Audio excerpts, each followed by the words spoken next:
Shalom saudara-saudara yang dikasihi oleh Tuhan. Kita adalah orang yang percaya kepada Tuhan. Namun, mari kita selalu memikirkan ulang apa artinya saya percaya kepada Tuhan. Seringkali kata percaya kepada Tuhan sudah menjadi sesuatu yang familiar dan kita kehilangan maknanya. Izinkan saya bertanya kepada saudara, apakah saudara percaya kepada Tuhan? Salam jumpa dalam program Tuhan adalah Gembalaku. Saudara, apakah yang saudara lakukan yang terpenting dan terutama ketika saudara menghadapi atau menangani hal yang penting, krusial, dan strategis? Mungkin Anda berkata, yang saya lakukan adalah melakukan perencanaan yang baik. Puji Tuhan. Atau saudara melakukan feasibility studies, yaitu studi kelayakan atas satu hal yang strategis yang perlu kita kerjakan. Mungkin saudara perlu lobby-lobby dengan orang-orang tertentu supaya semua yang dilaksanakan bisa disetujui dengan baik. Setidaknya mendapat masukan daripada orang lain. Saudara, semuanya itu baik. Tapi pernahkah kita merenungkan akan betapa strategis posisi Tuhan di dalam kehidupan ini? Atau seberapa strategis posisi Tuhan di dalam hal yang saudara hadapi dan tangani? Saudara, bukankah Tuhan memiliki posisi yang sangat strategis? Karena Dia adalah Tuhan yang berkuasa dan berdaulat. Dan tanpa seizin Dia, tidak ada sesuatu yang pernah terjadi. Saudara, ketika kita merenungkan hal ini, saya percaya, saudara tahu apa yang terutama, yang terpenting, yang akan saudara kerjakan ketika saudara menghadapi dan menangani hal-hal yang strategis, krusial dan penting dalam hidup saudara. Saudara, mari kita membaca firman Tuhan. Dari Lukas pasal 6 ayat 12 sampai 16. Pada waktu itu pergilah Yesus ke bukit untuk berdoa dan semalam-malaman ia berdoa kepada Allah. Ketika hari siang ia memanggil murid-muridnya kepadanya. Lalu memilih dari antara mereka 12 orang yang disebutnya rasul. Simon yang juga diberinya nama Petrus dan Andreas saudara Simon. Yakobus dan Yohanes, Filipus dan Bartolomeus. Matius dan Thomas, Yakobus anak Alfius dan Simon yang disebut orang Selot. Yudas anak Yakobus dan Yudas Iskariot yang kemudian menjadi pengkhianat. Saudara yang dikasihi oleh Tuhan, memilih 12 murid bagi Tuhan Yesus merupakan tindakan yang strategis. Karena pada saat itu Tuhan Yesus ada begitu banyak yang mengikuti Dia. Mengapa dikatakan strategis? Karena memang Tuhan ingin memakai 12 orang ini untuk melanjutkan misi Injil di tengah-tengah dunia ini. Bukankah strategis ketika Tuhan memilih 12 murid? Saudara, apa yang Yesus lakukan? Saudara, mari kita mendapatkan pesan firman Tuhan. Yang pertama, saudara, berdoa adalah kebutuhan kita dalam kehidupan kita. Saudara, firman Tuhan berkata, pada waktu itu pergilah Yesus ke bukit untuk berdoa semalam-malaman. Ia berdoa kepada Allah. Saudara, perhatikan baik-baik.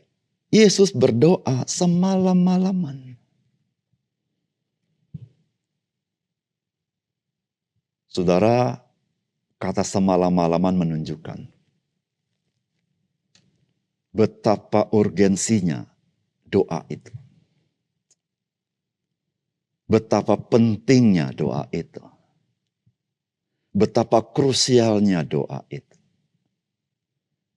Sehingga saudara-saudara, dari sikap seperti ini memberitahukan bahwa tanpa doa, kita tidak berdaya. Saudara, bukankah semalam-malaman enaknya tidur, saudara? Tetapi jikalau seseorang rela mengorbankan waktu tidurnya, waktu istirahatnya, untuk berdoa semalam-malaman, artinya apa, saudara? Artinya, saudara, dia mau berkata, Tuhan, tanpa Engkau, saya tidak dapat berbuat apa-apa. Saudara, Tuhan Yesus, dia datang ke dalam dunia, menjadi manusia. Dan sebagai manusia, saudara-saudara, dia sama dengan kita. Hanya dia tidak berbuat dosa. Dan dia adalah seorang manusia yang sejati. Dan dia bergantung kepada Allah dalam hidupnya. Saudara, doa merupakan kebutuhan kita. Seringkali kita tidak merasakannya. Apalagi dalam kondisi kita lancar, tanpa kesulitan, seluruh baik-baik. Tapi saudara dan saya baru merasakan. Ketika satu kali tidak ada jalan keluar dalam hidup kita. Barulah kita sadar. Ada pintu yang terbuka. Yaitu pintu doa kepada Tuhan. Barulah kita sadar. Tuhan, betapa pentingnya aku berbicara dengan Kau. Saudara, jangan sampai kita sampai pada titik itu kita baru sadar kita perlu berdoa. Namun biarlah pada segala keadaan kita menjadi orang yang tahu seperti Tuhan Yesus. Memiliki hidup doa. Bersekutu dengan Dia. Berdekat dengan Dia. Dan menginginkan apa yang Tuhan inginkan dalam hidup kita. Saudara, Tuhan Yesus semalam-malaman berdoa. Saudara memberitahukan kepada kita. Dalam titik-titik krusial, doa merupakan hal yang terutama dan yang terpenting dalam hidup kita. Kedua, saudara, firman Tuhan hari ini memberikan pesan kepada kita. Marilah kita menjadi orang yang berdoa dan bekerja. Ora et labora. Firman Tuhan berkata, ketika hari siang ia memanggil murid-muridnya kepadanya. Lalu memilih dari antara mereka 12 orang yang disebutnya rasul. Simon yang juga diberi namanya Petrus, Andreas saudara Simon, Yakobus dan Yohanes, Filipus dan Bartolomeus, Matius dan Thomas, Yakobus anak Alfeus, dan Simon yang disebut orang Zelot. Yudas anak Yakobus dan Yudas Iskariot yang kemudian menjadi pengkhianat. Saudara, setelah Tuhan Yesus berdoa semalam-malaman, maka kemudian ia memanggil dan memilih ke-12 muridnya. Saudara, Tuhan Yesus setelah berdoa bukannya berdiam-diam saja, sampai nanti ada 12 murid datang kepadanya, mengajukan diri, dan itu sebagai tanda Tuhan memilih orang itu. Tidak. Saudara, setelah Tuhan Yesus berdoa, maka dia bekerja. Dia memanggil dan memilih ke-12 murid itu. Saudara, ora et labora. Doa dan bekerja. Ada dua hal, bagaikan dua sisi mata uang. Orang yang berdoa menjadi orang yang mempunyai komitmen untuk bekerja. Orang yang bekerja adalah orang yang tahu bagaimana dia berdoa. Saudara, ada kalanya kita mempunyai konsep yang salah mengenai hal ini. Kita berpikir jikalau kita sudah berdoa, maka kita hanya tunggu saja. Kita tidak melakukan apa-apa. Kita bagaikan menunggu mujizat yang terjadi. Tuhan menyediakan semuanya.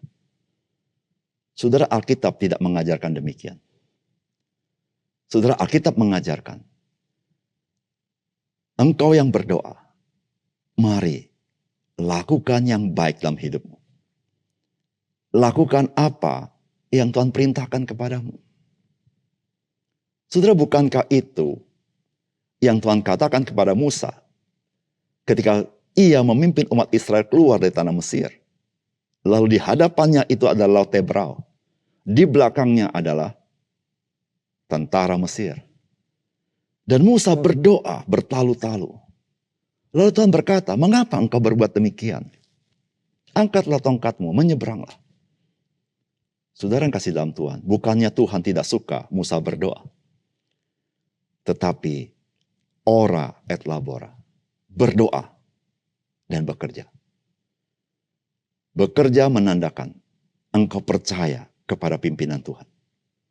Berdoa menandakan engkau tahu, engkau membutuhkan Tuhan ketika engkau berjalan melawan segala sesuatu dalam iman.